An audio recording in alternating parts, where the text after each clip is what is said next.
یہ مداد کی 6 اقسام ہم نے پڑھی تھی. آج ہم ان کو ون بائی ون کر کے جو ہے وہ ریپیٹ کریں گے اور ان کو ہم دیکھیں گے کہ 6 اقسام کے نام کیا ہیں. مد متصل، مد منفصل، مد لازم، مد لین لازم، مد عارض اور مد لین عارض. بیسکلی یہ 6 مدات ہیں.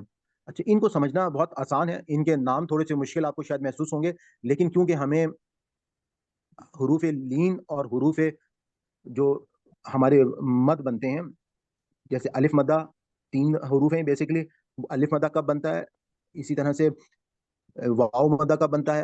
اور یا مدہ. یہ 3 حروف جو ہیں ان کو ہم مد بناتے ہیں. تو اس میں یہ حروف مدہ ہیں، اور یہ جو ہم لیسن ابھی پڑھ رہے ہیں یہ مدات کا لیسن ہے.